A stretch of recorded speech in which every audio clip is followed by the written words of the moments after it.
Saint Joseph international fire and safety academy Jifsa. അസ്സലാമു അലൈക്കും വറഹ്മത്തുള്ളാഹി. അൽഹംദുലില്ലാഹി വസ്സലാത്തു വസ്സലാമു അലാ റസൂലില്ലാഹി വഅലാ ആലിഹി വസഹബിഹി അജ്മഈൻ. അമ്മാ ബഅദ്. പ്രിയപ്പെട്ടവരെ, സുഹൃത്തുക്കളെ, വിശുദ്ധ റമളാൻ നമ്മളിലേക്ക് അടുത്തു വരികയാണ്. ഒരുങ്ങാം അവസാന റമളാനിനായി എന്ന ടോപ്പിക്കിൽ നിന്നുകൊണ്ടാണ് ചില കാര്യങ്ങൾ എനിക്ക് സംസാരിക്കാനുള്ളത്. എന്തുകൊണ്ടാണ് ഇത് അവസാന റമളാൻ എന്ന് പറയുന്നത്? നമ്മുടെ ജീവിതം എപ്പോഴാണ് അവസാനിക്കുക എന്ന് പറയാൻ നമുക്ക് കഴിയില്ല. നമ്മൾ ജീവിച്ചിരിക്കും എന്നതിലേറെ നമ്മൾ മരിക്കും എന്നതിനാണ് സാധ്യതകൾ കൂടുതലുള്ളത്.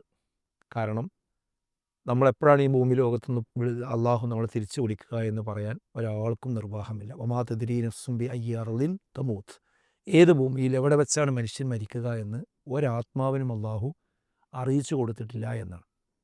പിന്നെ നമ്മുടെ കൺമുമ്പിലൊക്കെ നമ്മൾ നിരന്തരമായി പെട്ടെന്നുള്ള മരണങ്ങൾ കണ്ടുകൊണ്ടിരിക്കുന്നു. ഇന്ന് ഇശാ നമസ്കാരത്തിന് പള്ളിയിൽ നിന്ന് ഇറങ്ങുന്ന സമയത്ത് പരസ്പരം സംസാരിച്ച് പിരിഞ്ഞ ആളുകൾ പിന്നെ സുബഹിക്ക് നമ്മൾ കാണുന്നില്ല. അന്വേഷിക്കുമ്പോഴാണ് അറിയുന്നത് ഇന്നലെ പെട്ടെന്ന് നെഞ്ചുവേദന വന്ന് ഉറക്കിൽ നിന്ന് അദ്ദേഹത്തെ എടുത്തുകൊണ്ടുപോയി, ഇപ്പോൾ ICUവിലാണുള്ളത് എന്ന്. പിന്നെ 2 ദിവസം കഴിയുമ്പോൾ അറിയുന്നു അദ്ദേഹം മരണപ്പെട്ടു പോയി എന്ന്. അതുപോലെ സ്ട്രോക്ക് വരുന്നു, ആക്സിഡൻറ്റുകൾ സംഭവിക്കുന്നു. അങ്ങനെ ഒട്ടനവധി സംഭവങ്ങൾ നമ്മുടെ മുമ്പിലൂടെ കടന്നു പോയിക്കൊണ്ടിരിക്കുകയാണ്. പലപ്പോഴും നമുക്കൊരു ധാരണയുണ്ട്, ഞാൻ അതുപോലെ ഒന്നും മരിക്കില്ല, ഞാനിവിടെ ഒരുപാട് കാലം ജീവിക്കുമെന്നൊരു തോന്നലാണ്. സഹോദരങ്ങളെയൊക്കെ വെറുതെയാണ്. ഏത് സമയത്തും അള്ളാഹു നമ്മളെ തിരിച്ചു കൊണ്ടുപോകാം. അതുകൊണ്ട് ഈ വരുന്ന റമളാൻ, അപ്പോൾ ആ റമളാൻ്റെ തൊട്ടടുത്ത് നമ്മളെത്തി. അപ്പോൾ ആ റമളാൻ തന്നെ നമുക്ക് പൂർത്തീകരിക്കാൻ കഴിയും എന്ന് ആർക്കാണ് ഉറപ്പ് പറയാൻ കഴിയുക? അതുകൊണ്ടാണ് അവസാന റമളാനിനായി നമുക്കൊരുങ്ങാം എന്ന് ബോധപൂർവം തന്നെയാണ് പറയുന്നത്.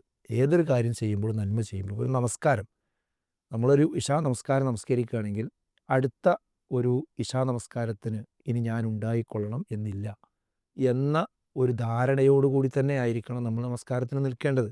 അപ്പോൾ ആ നമസ്കാരത്തിൽ നല്ല ഭക്തി കിട്ടും. അതേപോലെ ഈ റമളാൻ ഇനി ഒരു അടുത്ത റമളാനിന് ഞാൻ ഉണ്ടായിക്കൊള്ളണമെന്നില്ല, എനിക്കൊരു പക്ഷേ ഈ ആരോഗ്യം ഉണ്ടായിക്കൊള്ളണമെന്നില്ല, എനിക്ക് നോമ്പ് നോൽക്കാൻ കഴിഞ്ഞുകൊള്ളണമെന്നില്ല എന്ന ആ ധാരണയോടുകൂടി തന്നെ ആയിരിക്കണം നമ്മൾ ഈ റമളാനിലേക്ക് നമ്മൾ പ്രവേശിക്കേണ്ടത്. അങ്ങനെ പ്രവേശിക്കുമ്പോൾ നമുക്ക് ആ റമളാനിനെ പരമാവധി പ്രയോജനപ്പെടുത്തുവാൻ സാധിക്കും. അപ്പോൾ അതാണ് അതിൻ്റെ ഒരു വശം. അതോടൊപ്പം റമളാനിലേക്ക് പ്രവേശിക്കുമ്പോൾ നമ്മൾ ചെയ്യേണ്ടത് അതിനെ വളരെയധികം കൊതിക്കുക, ആഗ്രഹിക്കുക എന്നതാണ്. അതായത് എനിക്ക് ഇസ്ലാമികമായ കാര്യങ്ങൾ ചെയ്യുന്നതിൽ, നോമ്പ് നോൽക്കുന്നതിൽ, ചില ആളുകൾ പറയാറുണ്ട്, റമളാൻ മാസത്തിൻ്റെ ചർച്ച വരുമ്പോൾ പറയും, ഇനി നോമ്പാണ് വരുന്നത്, ഇനിയിപ്പോൾ നോമ്പ് നോൽക്കണം. ആ പറച്ചിലിൽ തന്നെയുണ്ട് എന്തോ ഒരു ബുദ്ധിമുട്ട് ആണ് എനിക്ക് വരുന്നത്, നോമ്പ് എന്തോ ഒരു പ്രയാസമാണ് എന്നുള്ള ഒരു തോന്നൽ അവൻ്റെ മനസ്സിൽ നിന്ന് വരുന്നതിൻ്റെ ഒരു ബഹിർസ്ഫുരണമാണ് യഥാർത്ഥത്തിൽ അത്തരം സംസാരങ്ങളൊക്കെ. അങ്ങനെയല്ല നമ്മൾ നോമ്പിലേക്ക് പ്രവേശിക്കേണ്ടത്. മറിച്ച് വളരെ ആഗ്രഹത്തോടുകൂടി, പ്രതീക്ഷയോടുകൂടി, പ്രതിഫലേച്ഛയോടുകൂടി ആയിരിക്കണം നോമ്പിലേക്ക് നമ്മൾ പ്രവേശിക്കേണ്ടത്. മൻ സ്വാമ റമളാന ഈമാനൻ വഹ്തിസാബൻ ഗുഫിറ ലഹു മാ തഖദ്ദമ മിൻ ദംബിഹി എന്നാണ്. ആരെങ്കിലും റമളാൻ മാസത്തിൽ ഈമാനോടുകൂടി, ഇഹ്തിസാബോടുകൂടി, അഥവാ വിശ്വാസത്തോടും പ്രതിഫലം ലഭിക്കുമെന്ന ആഗ്രഹത്തോടും കൂടി ആര് നോമ്പ് നോൽക്കുന്നുവോ അവരുടെ സർവ്വ പാപങ്ങളും അള്ളാഹു പുറത്തു കൊടുക്കുമെന്നാണ് നമുക്ക് റസൂലുള്ളാഹി സ്വല്ലല്ലാഹു അലൈഹി വസല്ലം നമ്മളെ പഠിപ്പിക്കുന്നത്. അവിടെ നിബന്ധന വെച്ചത് എന്താണ്? പ്രതിഫലം കിട്ടും എന്ന വിശ്വാസം. അതുപോലെ തന്നെ ഈമാനോടുകൂടി ആ നോമ്പ് നോൽക്കുക. അല്ലാതെ എൻ്റെ തടിയൊന്ന് കുറയണം, എൻ്റെ ശരീരത്തിൻ്റെ കൊഴുപ്പൊക്കെ ഒന്ന് കുറയണം എന്ന വിശ്വാസമല്ല. അതൊക്കെ സ്വാഭാവികമായിട്ട് നമുക്ക് നോമ്പ് നോൽക്കുമ്പോൾ കിട്ടുന്ന അതിൻ്റെ ചില ഗുണങ്ങളാണ്. പക്ഷെ അതാവരുത് നമ്മുടെ ലക്ഷ്യം. ലക്ഷ്യമെന്ന് പറയുന്നത് നമ്മുടെ വിശ്വാസത്തിൽ നിന്ന് ഉള്ള താല്പര്യമായിരിക്കണം. എൻ്റെ റബ്ബ് എന്നോട് കൽപ്പിച്ച ഒരു കാര്യമാണ് ഞാൻ ചെയ്യുന്നത് എന്നുള്ളൊരു ഓർമ്മയോടുകൂടിയായിരിക്കണം വിശുദ്ധ റമളാനിലേക്ക് നമ്മൾ പ്രവേശിക്കേണ്ടത്. അപ്പോൾ ഞാൻ പറഞ്ഞതിന് ചുരുക്കം, ആഗ്രഹിക്കുക, റമളാനിനെ ആഗ്രഹിച്ചുകൊണ്ട് അതിലേക്ക് പ്രവേശിക്കുക. അതിങ്ങനെ വരാൻ വേണ്ടി, അതിൻ്റെ മുഴുവൻ ദിനങ്ങളും നോമ്പ് നോൽക്കാൻ വേണ്ടി നമ്മൾ പ്രതീക്ഷയോടുകൂടി കാത്തിരിക്കുക. അതോടൊപ്പം തന്നെ നിയ്യത്ത് വെക്കുക, ഞാൻ ഈ റമളാനിലെ മുഴുവൻ നോമ്പും ഇൻഷാ അല്ലാഹ് ഞാൻ നോമ്പ് നോറ്റ് വീട്ടും എന്നൊരു നിയ്യത്ത് നമ്മൾ തുടക്കത്തിൽ വെച്ച് കഴിഞ്ഞാൽ പിന്നെ അതിനിടക്കെങ്ങാനും നമ്മുടെ ആരോഗ്യം ക്ഷയിക്കുകയോ, നമുക്ക് നോമ്പ് നോൽക്കാൻ കഴിയാതെ ആവുകയോ, അല്ലെങ്കിൽ നമ്മൾ മരണപ്പെട്ടു പോവുകയോ ഒക്കെ ചെയ്യുകയാണെങ്കിൽ കൂടി ആ ഒരു നിയ്യത്തിന് എന്തായിരുന്നാലും, ആ ഉദ്ദേശത്തിന് എന്തായിരുന്നാലും നമുക്ക് പ്രതിഫലം ലഭിക്കുമെന്ന കാര്യത്തിൽ യാതൊരു തർക്കവുമില്ല. അതാണ് മൂന്നാമതായി നമ്മൾ ചെയ്യേണ്ട ഒരു കാര്യം. നാലാമത്തെ ഒരു വിഷയം എന്ന് പറയുന്നത് നമ്മൾ ചില തീരുമാനങ്ങൾ എടുക്കുക എന്നതാണ്. നമുക്കിപ്പോൾ എത്ര വയസ്സായി? ഈ വയസ്സിനിടയിൽ എത്ര റമദാൻ നമുക്ക് കഴിഞ്ഞു പോയി? ആ റമദാനൊക്കെ അങ്ങനെ ഒരു യാന്ത്രികമായി കഴിഞ്ഞു പോയതാണോ? നമ്മൾ ഒരു വിലയിരുത്തൽ വളരെ അത്യാവശ്യമാണ്. അങ്ങനെ ആവരുത്. ഈ റമദാനിൽ ഞാൻ എന്തെല്ലാം ചെയ്യും, എന്തെല്ലാം നന്മകൾ ചെയ്യും എന്നതിനെ സംബന്ധിച്ച്, അതുപോലെ തന്നെ എൻ്റെ ദുശ്ശീലങ്ങൾ എന്തൊക്കെയാണ്, അത് ഓരോരുത്തരുടെയും ദുശ്ശീലങ്ങൾ ഓരോരുത്തർക്കാണ് അറിയുക. അത് പലപ്പോഴും മാറ്റിവെച്ചതാണ്, പലപ്പോഴും അതിന് ചെയ്യില്ല എന്ന് തീരുമാനിച്ചതാണ്. പക്ഷേ വീണ്ടും വീണ്ടും സാഹചര്യങ്ങളിൽ പെട്ടുകൊണ്ട് അത് ചെയ്യുന്ന അവസ്ഥ ഉണ്ടാകുന്നു. അതിലേറ്റവും പ്രധാനപ്പെട്ടതാണ് ഈ ലഹരിയുടെ ഉപയോഗം. ലഹരി എന്ന് പറയുന്നത് വ്യത്യസ്ത അളവിലും വ്യത്യസ്ത രീതിയിലും സ്വഭാവത്തിലും ഒക്കെ ഇന്ന് ലഭ്യമായതുകൊണ്ട് തന്നെ, അതിന് അനവധി സാഹചര്യങ്ങൾ നമ്മുടെ മുമ്പിൽ ഉള്ളത് കൊണ്ട് തന്നെ പല ആളുകളും അത് പല അർത്ഥത്തിലും ഉപയോഗിച്ചു കൊണ്ടിരിക്കുന്നുണ്ട്. എന്നാൽ ഇസ്ലാമികമായിട്ട് അല്പം പോലും ലഹരി സാധനമാണ് എങ്കിൽ അത് കുറച്ചായാൽ പോലും അത് ഹറാമാണ് എന്നാണ് പ്രവാചകൻ സല്ലല്ലാഹു അലൈഹി വസല്ലമ പറഞ്ഞത്. ഫഖലീലുഹു ഹറാം എന്നാണ്. അത് കൂടുതൽ ഉപയോഗിച്ചാൽ ലഹരി ഉണ്ടാകുന്ന സാധനം കുറച്ചുപയോഗിക്കുന്നത് പോലും നിഷിദ്ധമാകുന്നു എന്നാണ്. അപ്പോൾ അത് കുറച്ച് ഉപയോഗിക്കുന്ന സ്വഭാവം ഉണ്ടെങ്കിൽ പോലും അത് ഈ റമളാൻ മാസത്തിൽ എനിക്ക് നിർത്തണം, ഞാനിനി അതിൽ ഉപയോഗിക്കില്ല. അതേപോലെ തന്നെ അനാവശ്യങ്ങൾ കാണാനുള്ള അനവധി അവസരങ്ങളാണ് നമ്മുടെ മുമ്പിൽ ഇപ്പോൾ തുറന്നു വെക്കപ്പെട്ടിരിക്കുന്നത്. ഈ സാമൂഹ്യ മാധ്യമങ്ങളിലൂടെ എവിടെ ഇരുന്നു, ഇപ്പോൾ ഈ സിനിമാ തിയേറ്ററുകളൊക്കെ വൻ സിറ്റികളിൽ മാത്രമാണ് ഇപ്പോൾ ഉള്ളത്. പണ്ട് ഉൾഗ്രാമങ്ങളിലും അതുപോലെ തന്നെ ചെറിയ ചെറിയ പട്ടണങ്ങളിലുമൊക്കെ ഉണ്ടായിരുന്നതൊക്കെ പൊളിഞ്ഞു പോയി എന്ന് നമ്മൾ കാണാറുണ്ട്. പക്ഷേ അതൊക്കെ ഇല്ലാതെയായി എങ്കിലും ഇന്ന് ഓരോ വീടുകളും സിനിമാ തിയേറ്ററുകളായി മാറുന്ന, അതുപോലെ തന്നെ അശ്ലീലങ്ങൾ കാണുന്ന ഇടങ്ങളായി മാറുന്ന ഒരവസ്ഥയാണ്. വീടുകൾ മാത്രമല്ല, ഓരോ വ്യക്തിയുടെയും പോക്കറ്റുകളിൽ പോലും നമ്മളത് കണ്ടുകൊണ്ടിരിക്കുന്നുണ്ട്. ഒരല്പസമയം കിട്ടിയാൽ തൻ്റെ മൊബൈൽ ഉപയോഗിച്ചുകൊണ്ട് അത് കാണാവുന്ന അവസ്ഥയാണ്. അപ്പോൾ അതിന് അഡിക്റ്റായ ആളുകളുണ്ട്. അതുപോലെ തന്നെ ഈ തമാശയുടെ രംഗങ്ങൾ കണ്ട് പൊട്ടിച്ചിരിച്ച് അതിലൂടെ ധാർമ്മികമായ എല്ലാ സങ്കേതങ്ങളെയും ഇല്ലായ്മ ചെയ്യുന്ന ആളുകളെയും ഒക്കെ നമ്മൾ കണ്ടുകൊണ്ടിരിക്കുന്നുണ്ട്.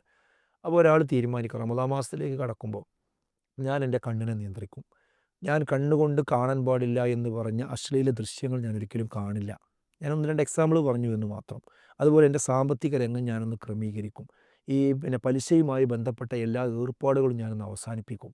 ഇങ്ങനെ നമ്മുടെ ജീവിതത്തിലുള്ള തെറ്റുകൾ, കുറ്റങ്ങൾ, തന്നിഷ്ടങ്ങൾ, ഇച്ഛകൾ, അതിനെ ഒന്ന് നമ്മൾ പോയിൻ്റ് ഔട്ട് ചെയ്ത് അത് ഞാൻ ഒഴിവാക്കുമെന്ന ഒരു ദൃഢപ്രതിജ്ഞ നമ്മൾ ഈ റമദാനിൻ്റെ തുടക്കത്തിൽ എടുക്കുക എന്നത് വളരെ പ്രധാനപ്പെട്ട കാര്യമാണ്. അതുപോലെ തന്നെ കുറേ നന്മകൾ, ഞാൻ വിശുദ്ധ ഖുർആൻ പാരായണം ചെയ്യും. അതേപോലെ തന്നെ അതിൽ നമുക്ക് ഒരുപാട് കാര്യങ്ങൾ തീരുമാനിക്കാൻ പറ്റും. അങ്ങനെ ചില തീരുമാനങ്ങൾ നമ്മൾ എടുക്കുക. പിന്നെ ആ തീരുമാനങ്ങൾ നടപ്പാക്കാനുള്ള പ്ലാന് നമ്മളിൽ കൊണ്ടുവരികയും ചെയ്യുക. അതിൽ ഏറ്റവും ആ പ്ലാനിൽ പ്രധാനപ്പെട്ടതാണ് വിശുദ്ധ ഖുർആനിൻ്റെ പഠനം എന്ന് പറയുന്നത്. ഖുർആനിൻ്റെ പഠനവും പാരായണവും. കാരണം വിശുദ്ധ ഖുർആൻ ഇറങ്ങിയ ഷഹ്റു റമദാൻ അല്ലദീ ഉൻസില ഫീഹി ഖുർആൻ ഹുദൻ ലിന്നാസ്, അതായത് മനുഷ്യന്മാർക്ക് ഹുദയായിക്കൊണ്ട്, സത്യാസത്യ വിവേചനമായിക്കൊണ്ട് വിശുദ്ധ ഖുർആൻ ഇറങ്ങിയ മാസമാകുന്നു റമദാൻ എന്നാണ്. അപ്പോൾ ആ റമദാൻ മാസത്തിൽ ഏറ്റവും കൂടുതൽ നമ്മൾ ആദരിക്കേണ്ടത് വിശുദ്ധ ഖുർആനിനെ തന്നെയാണ്. നമ്മളിപ്പോൾ സാധാരണ പറയാറുണ്ട്, ആത്മാവില്ലാത്ത ശരീരം. എന്താണ് അതുകൊണ്ട് കാര്യം? ആ ശരീരം എത്ര ഭംഗിയാക്കി നമ്മൾ ഡ്രസ്സ് ചെയ്യിപ്പിച്ചിട്ടും കാര്യമില്ല, അതിനുള്ളിൽ ആത്മാവില്ലെങ്കിൽ ആ ജഡത്തിന് യാതൊരു പ്രാധാന്യവുമില്ല. അതുപോലെ തന്നെ ഇപ്പോൾ വെള്ളമില്ലാത്ത കടൽ എന്ന് പറഞ്ഞാൽ നമുക്ക് ആ കടലിൻ്റെ രൂപം എന്തായിരിക്കും? ഇരുട്ടായിരിക്കും. അത് കടൽ എന്ന് പറയണമെങ്കിൽ വെള്ളം വേണം, തിരമാലകൾ വേണം, അല്ലേ, മത്സ്യങ്ങൾ വേണം, അപ്പോഴാണ് അത് കടലാകുന്നത്. അതുപോലെ തന്നെ നിക്കാഹില്ലാത്ത കല്യാണം എന്ന് പറഞ്ഞാൽ എന്തായിരിക്കും അവസ്ഥ? കല്യാണം, വിവാഹം എന്ന് പറയുന്നത് തന്നെ നിക്കാഹാണ്. ആ നിക്കാഹില്ലെങ്കിൽ പിന്നെ അവിടെ ഭക്ഷണം വെച്ചതുകൊണ്ടും പന്തലിട്ടത് കൊണ്ടും ഒരുപാട് ആയിരക്കണക്കിന് ആളുകൾ വന്നു പോയത് കൊണ്ട് എന്ത് കാര്യമുള്ളത്? ഇതേപോലെ റമദാൻ മാസം എന്ന് പറഞ്ഞാൽ അതിലേറ്റവും മർമ്മപ്രധാനമായിട്ടുള്ളത് വിശുദ്ധ ഖുർആനാണ്. ആ വിശുദ്ധ ഖുർആനെ പരിഗണിച്ചുകൊണ്ടുള്ള റമദാനാകുമ്പോഴാണ് യഥാർത്ഥത്തിലുള്ള റമദാനായിട്ട് നമുക്ക് അതിനെ ആദരിച്ചു, ബഹുമാനിച്ചു എന്ന് നമുക്ക് പറയാൻ കഴിയുള്ളൂ. അപ്പോൾ അതുകൊണ്ട് നമ്മൾ എത്രയായാലും തിരക്ക് പിടിച്ച ജീവിതത്തിലാണുള്ളത്. എന്നാൽ റമദാൻ മാസത്തിലേക്ക് കടക്കുമ്പോൾ നമ്മൾ തീരുമാനിക്കുക, ഞാൻ ഇത്ര പ്രാവശ്യം വിശുദ്ധ ഖുർആൻ ഓതി തീർക്കും. അത് കുറച്ച് സമയം ഉള്ള ആളുകളാണെങ്കിൽ 3 പ്രാവശ്യം ഓതി തീർക്കുന്ന ആളുകൾ, അതിലേറെ കൂടുതൽ ഓതി തീർക്കുന്ന ആളുകളെയൊക്കെ നമുക്ക് കാണാം. പക്ഷേ ഒരു 3 പ്രാവശ്യം ഓതി തീർക്കാൻ കഴിയുന്ന ആളുകൾ അങ്ങനെ ഒരു തീരുമാനമെടുക്കണം. ഇനി അതിന് കഴിയില്ലെങ്കിൽ 2 പ്രാവശ്യം എന്നുള്ള തീരുമാനം എടുക്കണം. അതിനും കഴിയാത്ത ആളുകൾ 1 പ്രാവശ്യമെങ്കിലും വിശുദ്ധ ഖുർആനൊന്ന് ഓതി തീർക്കാൻ, ഖത്തം തീർക്കാൻ കഴിയുന്നില്ല എങ്കിൽ പിന്നെ നമ്മൾ റമദാനിനെ എങ്ങനെ ബഹുമാനിച്ചു ആദരിച്ചു എന്നാണ് നമ്മൾ പറയുക.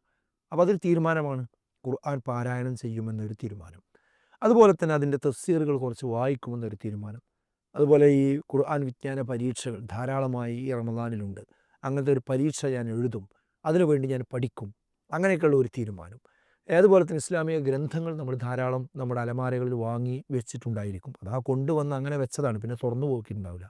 അതൊക്കെ ഒന്ന് തുറന്നെടുത്ത് ഈ ഒരു റമദാൻ കഴിയുമ്പോഴേക്കും ഞാൻ ഇസ്ലാമിക വിജ്ഞാനങ്ങളിൽ നിന്ന് ഇന്ന ഇന്ന ബുക്കുകൾ, ഇന്ന ഇന്ന ഭാഗങ്ങൾ ഞാനൊന്ന് വായിച്ചു തീർക്കും. ഇങ്ങനെ കുറച്ച് തീരുമാനങ്ങൾ, നല്ല തീരുമാനങ്ങൾ സ്വമേധയാ നമുക്ക് എടുത്ത് അതിന് സമയം ക്രമീകരിക്കണം. ഇന്ന ഇന്ന സമയത്ത് ഞാൻ വിശുദ്ധ ഖുർആൻ പാരായണം ചെയ്യും എന്ന രീതിയിലേക്ക് നമുക്ക് പോകാൻ കഴിയണം. അങ്ങനെ ഖുർആനുമായി ബന്ധപ്പെട്ടൊരു പ്ലാനിങ് തന്നെ നമ്മൾ ഈ റമദാനിലേക്ക് കടക്കുമ്പോൾ വളരെ വളരെ അത്യാവശ്യമാണ്. പിന്നെ പ്രധാനമായി ശ്രദ്ധിക്കേണ്ട ഒരു കാര്യം എന്താ വെച്ചാൽ, സാമൂഹ്യ മാധ്യമങ്ങളെ ശരിക്കും നിയന്ത്രിക്കണം. അതിന് ശരിക്കും ലോക്കിടാതെ, അതിനെ നിയന്ത്രിക്കാതെ റമദാൻ നമുക്ക് നല്ല രീതിയിൽ കൈകാര്യം ചെയ്യാൻ പറ്റുമെന്ന് ആരും വിചാരിക്കണ്ട. അതായത് വാട്സപ്പ് ഒരു ഭാഗത്ത് അല്ലെങ്കിൽ ഫേസ്ബുക്ക് ഒരു ഭാഗത്ത് തുറന്നു വെച്ചുകൊണ്ട് ഇപ്പുറത്ത് വിശുദ്ധ ഖുർആൻ എടുത്തു വെച്ച് ഓതിയാൽ അതിലുള്ള സൗണ്ടും അതിലുള്ള നോട്ടിഫിക്കേഷനും വരുന്നതിനനുസരിച്ച് അത് തുറക്കാൻ നിന്ന് കഴിഞ്ഞാൽ ഒരു പേജ് പോലും വായിക്കാനും ഓതാനും നമുക്ക് കഴിയില്ല. അപ്പോൾ അതുകൊണ്ട് നിർബന്ധമായും സോഷ്യൽ മീഡിയക്ക് കടിഞ്ഞാണിട്ടുകൊണ്ട് മാത്രമേ വിശുദ്ധ റമദാനുമായി മുന്നോട്ട് പോകുവാൻ നമുക്ക് കഴിയുകയുള്ളൂ. ഈ കാലഘട്ടത്തിൽ ഏറ്റവും വലിയൊരു വെല്ലുവിളിയാണ് ഈ സോഷ്യൽ മീഡിയ എന്നുള്ളത്. അപ്പോൾ അതിനെ നമ്മൾ നിയന്ത്രിച്ചിട്ടില്ലെങ്കിൽ നമ്മൾ ആരാധനാ കാര്യങ്ങളും നമ്മുടെ തറാവീഹ് നിസ്കാരങ്ങളും ഒന്നും നമുക്ക് ശരിക്കും മര്യാദക്ക് ഉപയോഗിക്കാൻ കഴിയില്ല എന്ന കാര്യം നമ്മൾ മനസ്സിലാക്കേണ്ടതുണ്ട്. പിന്നെ റമദാൻ എന്ന് പറഞ്ഞാൽ അത് ധനം ചെലവഴിക്കുന്ന ഒരു മാസം കൂടിയാണ്. റസൂലുള്ളാഹി സ്വല്ലല്ലാഹു അലൈഹി വസല്ലമ കാറ്റടിക്കുന്ന വേഗതയിൽ വിശുദ്ധ റമദാനിൽ ധനം ചെലവഴിച്ചിരുന്നു എന്ന് നമുക്ക് പ്രമാണങ്ങളിൽ കാണാൻ കഴിയും. പ്രവാചകൻ സല്ലല്ലാഹു അലൈഹി വസല്ലമ ഒരു കോടീശ്വരനൊന്നുമല്ല, പക്ഷെ ഉള്ള കാശ് തൃപ്തിയോടുകൂടി കൂടുതൽ ചെലവഴിച്ചിരുന്നത് ഈ റമദാൻ മാസത്തിലായിരുന്നു എന്നാണ്. അപ്പോൾ ആ റമദാൻ മാസത്തിൽ ആ ചര്യ തുടർന്നുകൊണ്ട് പരമാവധി നമ്മൾ എന്ത് ചെയ്യണം, ദാനം കൊടുക്കാൻ ഈ റമദാൻ മാസത്തിൽ നമ്മൾ ശ്രദ്ധിക്കേണ്ടതുണ്ട്. അതിലും തന്നെ ഒരു പ്രയോറിറ്റി വളരെ പ്രധാനമാണ്. കണ്ടവർക്കൊക്കെ ചോദിക്കുന്നവർക്കൊക്കെ കൊടുക്കുക എന്നുള്ളതിനപ്പുറം എൻ്റെ കാശ് ഞാൻ ഇന്ന ഇന്ന കാര്യങ്ങൾക്ക് എന്ത് ചെയ്യും, നിർബന്ധമായിട്ട് കൊടുക്കും എന്ന ഒരു തീരുമാനമെടുത്തുകൊണ്ട് ആ രീതിയിലേക്ക് ആരും ചോദിച്ചു വന്നില്ല എങ്കിലും അത് അങ്ങോട്ട് എത്തിച്ചു കൊടുക്കുന്ന രീതിയിലേക്ക് തന്നെ നമ്മൾ ഉപകാരപ്രദമാകുന്ന രീതിയിൽ ആളുകളെ സഹായിക്കാൻ നമ്മൾ തയ്യാറാണ്. അതുപോലെ ഇപ്പോൾ നമ്മളെ തേടി വരുന്ന ആളുകൾ, അർഹരായ ആളുകൾക്കൊക്കെ നമ്മൾ എന്ത് ചെയ്യണം, കൊടുക്കുക. ഒരാളെപ്പോലും നമ്മൾ പിന്നെ വെറുതെ വിടുന്നൊരു സ്വഭാവം റമദാൻ മാസത്തിൽ ഉണ്ടാകാൻ പാടില്ല. അതുപോലെ തന്നെ രാത്രി നമസ്കാരം, ആ രാത്രി നമസ്കാരം അതിൻ്റെ പുണ്യം വളരെ വലുതാണ്. മൻ ഖാമ റമദാന ഈമാനൻ വഹ്തിസാബൻ ഗുഫിറ ലഹു മാ തഖദ്ദമ മിൻ ദംബിഹി. ഒരാൾ വിശുദ്ധ റമദാൻ മാസത്തിൽ രാത്രി നിന്ന് നമസ്കരിച്ചാൽ അവൻ്റെ സർവ്വ പാപങ്ങളും അള്ളാഹു പുറത്തു കൊടുക്കുമെന്നാണ്. അപ്പോൾ അത്ര വലിയ ഒരു പുണ്യമുള്ള കാര്യമാണ് രാത്രിയുള്ള തറാവീഹ് നമസ്കാരം. അപ്പോൾ ആ നമസ്കാരം നഷ്ടപ്പെടാത്ത രീതിയിലുള്ള ഒരു ക്രമീകരണം നമ്മൾ വരുത്തണം. അതുപോലെ തന്നെ അവസാനത്തെ 10, അത് ആ അവസാനത്തെ 10ന് വളരെ പ്രാധാന്യമുണ്ട്. ഒറ്റയിട്ട രാവിന് വളരെ പ്രാധാന്യമുണ്ട്. ആ അവസാനത്തെ 10 മുഴുവൻ എഴുത്തിക്കാഫ് ഇരിക്കാൻ, പള്ളിയിൽ എഴുത്തിക്കാഫ് ഇരിക്കാൻ ആരെങ്കിലും ഉദ്ദേശിക്കുന്നുവെങ്കിൽ അപ്പം തീരുമാനിച്ചാൽ നടക്കില്ല. അത് റമദാനിൻ്റെ തുടക്കത്തിലെങ്കിലും തീരുമാനിക്കണം. എന്തുകൊണ്ട്?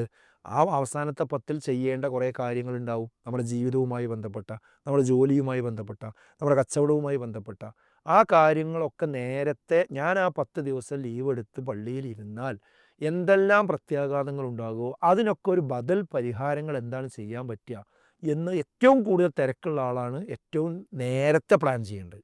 വലിയ തിരക്കും പ്രശ്നങ്ങളൊന്നും ഇല്ലാത്ത ആളുകൾക്ക് ഒരു പക്ഷേ പെട്ടെന്ന് തീരുമാനിച്ചാലും ആ ഒരു കാര്യത്തിലേക്ക് പോകാൻ കഴിഞ്ഞു എന്ന് വരും. പക്ഷേ നല്ല തിരക്കുള്ള ആൾക്കാർ, പ്രത്യേകിച്ച് ഒരു ഒരു പ്രത്യേക സിസ്റ്റത്തിലൂടെ പോകുന്ന ആളുകൾ, ഇപ്പോൾ ഡോക്ടേഴ്സ് ആകട്ടെ, എഞ്ചിനീയർമാരാകട്ടെ, അധ്യാപകരാകട്ടെ, അതുപോലെ തിരക്കുള്ള കച്ചവടക്കാർ, ബിസിനസ്സുകാർ, അതുപോലെയുള്ള ഇപ്പോൾ സാമൂഹ്യ പ്രവർത്തകന്മാർ, ഇവരെ ഒരുപാട് കാര്യങ്ങൾ അവരൊക്കെയാണെന്നുണ്ടെങ്കിൽ പെട്ടെന്ന് എന്ത് ചെയ്യണം, അത് ഇപ്പം തന്നെ പ്ലാൻ ചെയ്ത് മുന്നോട്ട് പോകുവാൻ കഴിയേണ്ടതുണ്ട്. എങ്കിൽ മാത്രമേ ആ റമദാനിൻ്റെ അവസാനത്തെ 10 നമുക്ക് കയ്യിൽ ഒതുക്കിയെടുക്കാൻ കഴിയുകയുള്ളൂ. അപ്പോൾ ഇങ്ങനെ വിശുദ്ധ റമദാനിലേക്ക് നമ്മൾ ഈ പിന്നെ പ്രവേശിച്ച് കഴിഞ്ഞാൽ ഇങ്ങനെ ഒരു പ്ലാനിങ് നമ്മുടെ അടുക്കൽ ഉണ്ടാകണം. ഇല്ലെങ്കിൽ പെട്ടെന്ന് അതാ 2 ആഴ്ച കഴിഞ്ഞു, 1-ാമത്തെ കഴിഞ്ഞു, 2-ാമത്തെ കഴിഞ്ഞു, അതാ റമദാൻ കഴിഞ്ഞു എന്ന് പറയുന്നൊരവസ്ഥയിലേക്കായിരിക്കും പോവുക. അതുകൊണ്ട് സുഹൃത്തുക്കളെ, എന്നാൽ ഇത് അവസാനത്തെ റമദാനായിട്ട് തന്നെ നമ്മൾ പരിഗണിക്കുക. അടുത്ത റമദാൻ നമ്മൾ ഉണ്ടാവും നമുക്ക് ഉറപ്പിച്ച് പറയാൻ കഴിയില്ല. അതുകൊണ്ട് പരമാവധി ഇതിനു വേണ്ടി എന്ത് ചെയ്യുക, നമ്മൾ പ്ലാൻ ചെയ്യുക. അങ്ങനെ പ്ലാൻ ചെയ്ത് മുന്നോട്ട് പോയി ഈ വിശുദ്ധ റമദാനിലെ മുഴുവൻ നോമ്പ് നോൽക്കാനും പരമാവധി ദാനം ചെയ്യാനും പരമാവധി രാത്രി നമസ്കരിക്കുവാനും അങ്ങനെ അള്ളാഹുവിൻ്റെ പ്രീതി നേടിക്കൊണ്ട് നല്ലൊരു മനുഷ്യനായി ഈ റമദാനിൽ നമുക്ക് പുറത്തു വരാനും കഴിയണം. അതിന് അള്ളാഹു നമുക്ക് ഏവർക്കും തൗഫീക്ക് നൽകി അനുഗ്രഹിക്കുമാറാകട്ടെ. അസ്സലാമു അലൈക്കും വറഹ്മത്തുള്ളാഹി വബറകാതുഹു. SSLC +2 കഴിഞ്ഞു. ഇനി എന്ത്? ഉയർന്ന തൊഴിൽ സാധ്യതയുള്ള കോഴ്സ് പഠിച്ച് ഉയർന്ന ശമ്പളത്തോടെ മാന്യമായ ജോലി നേടാം. ഇന്ത്യയിലും വിദേശ രാജ്യങ്ങളിലുമായി 2 ലക്ഷത്തോളം തൊഴിലവസരങ്ങളുള്ള മേഖലയാണ് ഫയർ ആൻഡ് സേഫ്റ്റി. വിദ്യാഭ്യാസ രംഗത്ത് 25 വർഷത്തെ പരിചയമുള്ള ഇന്ത്യയിലെ ഏറ്റവും വലിയ സ്ഥാപനമായ Saint Joseph international fire and safety academy government of India approved fire and safety കോഴ്സുകളിലേക്ക് അപേക്ഷ ക്ഷണിക്കുന്നു. 10 ഏക്കർ സ്ഥിതിയിൽ 2500 പരം ഉപകരണങ്ങളോടുകൂടി ഇന്ത്യയിലെ ഏറ്റവും വലിയ fire and safety practical ground, ശക്തമായ placement cell, Saint Joseph international fire and safety academy, ജിഫ്സ.